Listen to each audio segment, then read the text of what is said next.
Hey, what's up? It's Jim, and today I'm going to talk about Dogma from 1999. This is, I guess, Kevin Smith's fourth film. It's probably what would end up being his highest grossing film, at least in theaters. Kind of the most high profile, I guess, thing in terms of mainstream audience there ever would be for him. This movie was considered very controversial at the time, at least. And so that super interested me at the time because I was 16 and that seemed super cool. Even though I wasn't religious and still not religious, never really Catholic, and had no real skin in the game in terms of what this was satirizing or talking about, or had a parent who was Catholic or something like that. I mean, I just like Kevin Smith, and it was vaguely controversial, and when you're 16, I guess that's enough, really. But Dogma is kind of interesting in terms of him working with a large cast, probably two of the biggest movie stars at the time, and still are actually, Matt Damon and Ben Affleck, and a pretty insane cast all throughout. But mainly when I watch this, I think of how much of a, basically this is sort of a comic book movie or a Marvel movie or something, years before that precedent was really set, which would be, I guess, literally, only less than a year later with the first X-Men movie, and only a few years later with the first Sam Raimi Spider-Man film. This film is basically about, so Bartleby and Loki, who are two angels who rejected God. Loki no longer wanted to, not the Loki from the MCU, this one's played by Matt Damon, Bartleby is played by Ben Affleck. They no longer wanted to do God's bidding, so they were banished to Earth and to live there for all eternity. And they find a loophole that has opened up because of the Catholic Church, because they're doing a big anniversary thing to rebrand Catholicism called Catholicism Wow, with Buddy Christ and all that stuff. Buddy Christ is not that involved in this, despite being the thing that everybody remembers from this movie. But it's a good gag, but it's just, kind of a throwaway thing. To be honest, I mean, you could probably sort of cut that out. But, I mean, you shouldn't, because it's funny, but story-wise you could. They find that if you walk through this church, everyone who walks through its arches will be freed of sin, and if they are freed of sin and then turned into human and killed, they would go back to heaven. But of course, heaven can't let this happen because that would make God infallible, and if God's infallible, all of existence will be erased. So they find the last Scion, who's played by Linda Florentino, and she is sent by Alan Rickman, who's the Metatron, to send her on a quest with some prophets who are, of course, in this, Jay and Silent Bob, and the last apostle, played by Chris Rock, who then must stop and maybe even kill Bartleby and Loki from going through these arches, making God infallible, and destroying all of existence, because if church law is God's law under the idea of this movie, and will have to be accepted into heaven, which would then destroy all of existence. First off, I've learned since then that a lot of this is not necessarily 100% in the Bible. A lot of it is, but Kevin Smith makes some pretty big leaps. I think there's a difference between what Scorsese does or Terrence Malick does, where they use Christian allusions or talk about Catholicism or Christianity, but don't get into the specifics, and Kevin Smith made the mistake of doing that. So apparently that does not hold up as well. They're more vague, so you don't necessarily have to go through the finer points of the Bible, but Kevin Smith did the opposite, which is what makes this film interesting, no doubt. It's sort of a springboarding off kind of comic booky kind of thing, less of a actual theology lesson or something like that. But at the time, I totally was I know things about the Bible, because I really didn't. I wasn't really raised that religious, but at the time when this came out, it was considered controversial. Disney and Miramax didn't release it, so Miramax actually had to sell it to Lionsgate, but because of that, the Weinsteins had to buy the rights, and so the Weinsteins actually own Dogma, thus is why you cannot see it anymore. But I remember that was part of the thing at the time, and the same thing happened with Fahrenheit 9/11, actually, where it was supposed to be a Miramax film, but Disney wouldn't release it, and then they had to go to Lionsgate. So I don't know the rights for Fahrenheit 9/11. I'm a little curious about that now. And it was protested not by the Catholic Church. Actually, that's kind of a misunderstanding. It was by the Catholic League. The Catholic Church has, to my understanding, never spoken about it ever, really. I think they have bigger issues to deal with. It was by the Catholic League, who are kind of a protest group for Catholic rights or whatever, and so they were really behind it, not the Catholic Church. And I remember, because of all that inspired 16-year-old me to feel this was somehow rebellious. It wasn't. My mom actually bought my ticket to get me in. I was too young, because it was like post the whole Columbine thing, and people were being really strict about movie tickets then. I actually had to talk to the theater manager because they almost didn't let me in, even despite all that. It was like a whole thing. And my mom was like, look, I'm not going to call you, and I'm his mom, so just let him in. I need him to have something to do for 2 hours today. And I have other stuff to do. I think I was like 5. Eventually, like, you broke, but I was like, who are you protecting if my mom was like, let him in? That was the only time that happened too. She'd usually just buy me a ticket and hand it to me, like, I'm gonna go do stuff, you just go in here. I have a cool mom. But this movie, in a lot of ways, I think it's probably one of his better films, and you can actually see why for a little bit. I think people get confused when they see like Clerks and like all the more available Kevin Smith movies, like why was he considered like sort of a major director at certain points. And in this, I like sort of remember why people thought that. I think if this movie had been made in like 2013 or something, we'd be like, hey, why isn't he doing an MCU movie or something? And like I can totally actually see that watching this film. He gets a very diverse cast. It's very well cast for the most part, and everyone is very good at using his like very clunky dialogue very effectively. It's probably the best acted any of his dialogue has ever been. Feels so much more natural than it has any right to be honest. And I think it works because you're not just talking about like some pop culture bullshit or going through like, you know, this is the lore of some place in New Jersey or some crap. He's going through like this whole like huge world, so it's sort of like actually works within itself. I often find with Kevin Smith, his things like work sort of by accident. Like he's like, well, I'm going to do this, and his natural style works within it. When he kind of just does his natural style in New Jersey, I can see how that gets sort of annoying. But this, it's like the way his dialogue works within like sort of explaining Catholicism rather than explaining the Death Star being exploded and stuff. It is sort of more effective in the idea of, in the religious sense of it, understanding that organized religion is more of the problem and religion itself isn't. It's actually a fairly pro-God movie. It's not necessarily like blasphemous. I wouldn't say it's blasphemous. Its only issue is the actually Catholicism, not God or anything like that. It's not like saying God is dead, you know, or anything, you know.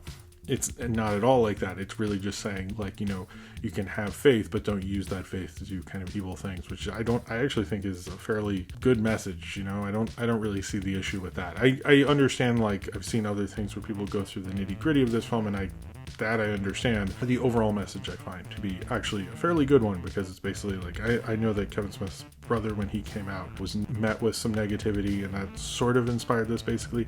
Although there's like so little mention of a lot of that stuff. It's kind of interesting. It's very much about like the idea that Catholicism started this problem, and it's about them fixing this problem. But you could kind of forget that because it's more of a journey movie where they like go through the lore and the theology and like why me and all this kind of stuff. It doesn't really like talk about the evil things they're going to do.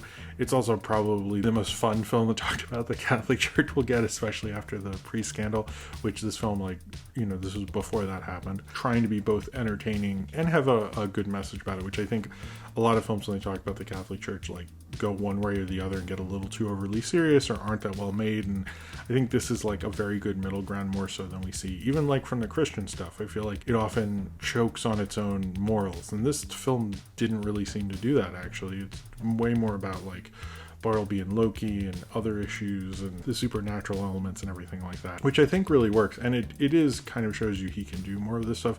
It makes sense that he would go on to do, you know, stuff like the CW stuff he's directed and things like that. But although I think he had some pretty major castings in this, you know, Matt Damon and Ben Affleck, this is the only film they appeared in that isn't Good Will Hunting. I know they're filming The Last Duel, or that's supposed to come out this year, but as of this is only the second film they were in together, like starring in as like Matt Damon, Ben Affleck kind of thing.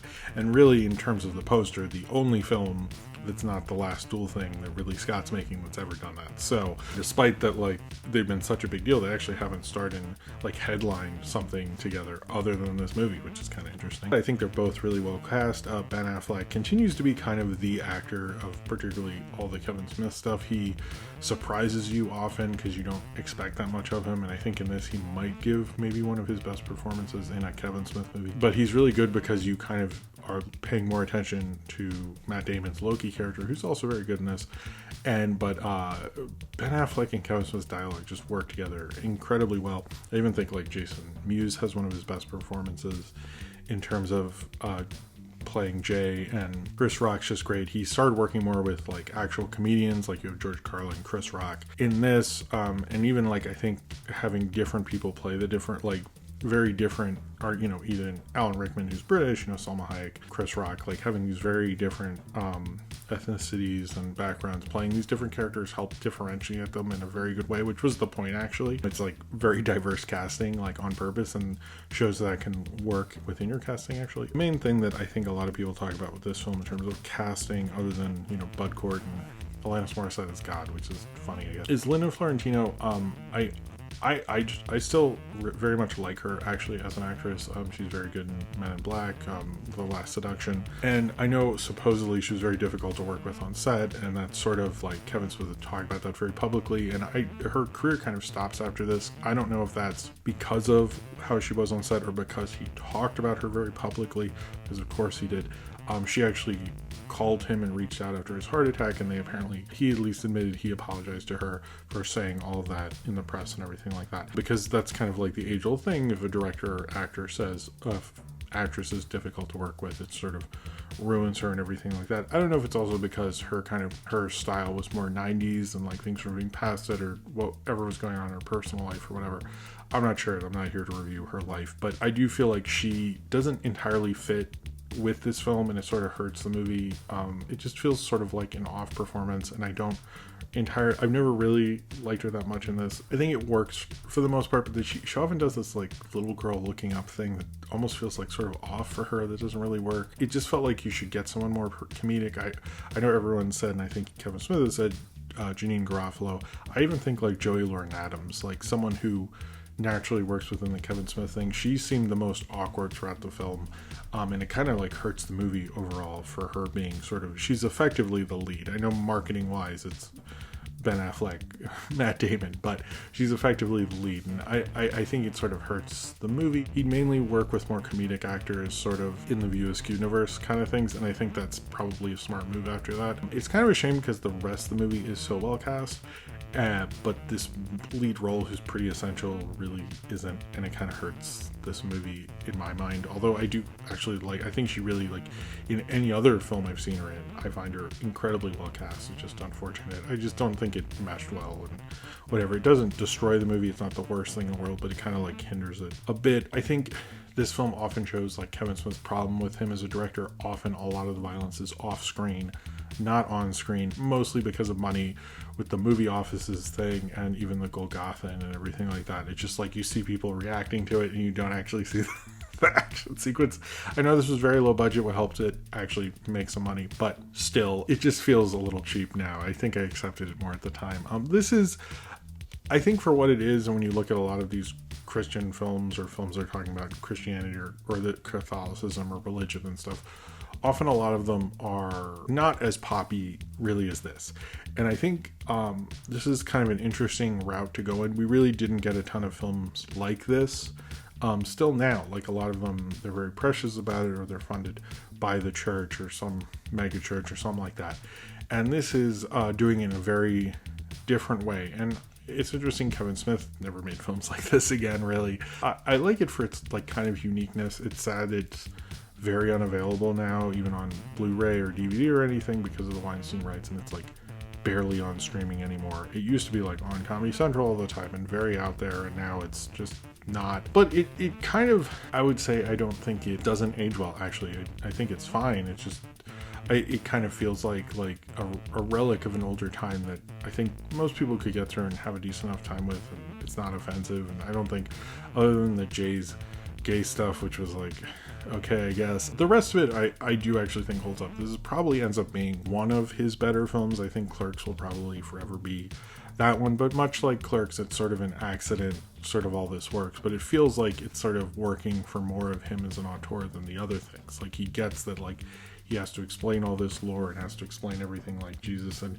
even his weird fan theory things that he wants to go on about. You feel like there's a whole book there, and it's sort of interesting all the work he's put into this kind of thing. I know he worked on the script like nearly forever, and it actually sort of shows way more than his other things. I don't know if it's like, it does feel like maybe after this film he got significantly like maybe lazier as a filmmaker or something like that, but in this film you can kind of see, it reminds me of that sort of promise of him as a filmmaker, and that promise of the idea that his dialogue and his way of shooting could really work. And maybe this is as far as he pushed it, really. It is interesting how well even he knew, like Jason Lee, who often gets forgotten about this is the film that he was in that ended up getting him cast in The Incredibles, and he's really good as a villain. I'm surprised. I don't think he had done much villain stuff before this, but he really, this was really like a standout film for Jason Lee, certainly. And he's someone he was supposed to play Loki, but had to drop out for, I'm not sure what the specific reason, maybe it was Heartbreakers or something, but there's almost like too many people to talk about, and there's too many things to really go into with this movie. It's like, oddly, like not the most like complex in terms of like ideas or anything, but complex in terms of like there's a lot of people in it. I'm sure there's like someone I forgot to mention. I had pleasant memories seeing this and feeling like it was like the most controversial thing ever, which seems almost like kind of quaint now. But revisiting it, I don't know if I'd necessarily like watch it again. I guess I have like this rare DVD now or something. It was one of the first, like before Criterion really took off, one of the first like big like double disc DVD sets I remember at the time that almost everyone had. But it does very much hold up into what it's saying. Even like there's nothing like dodgy or weird.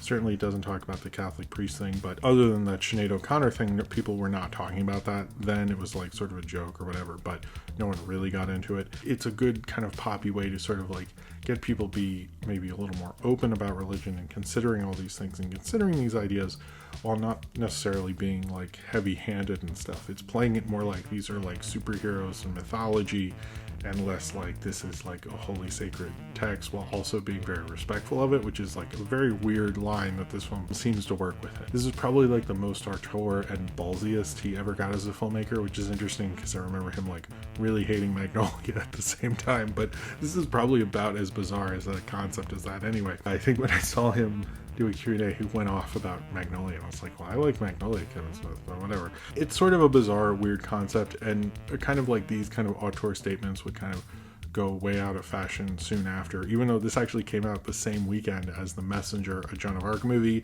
and Pokemon the first movie, which I saw Dogma and Pokemon the same weekend.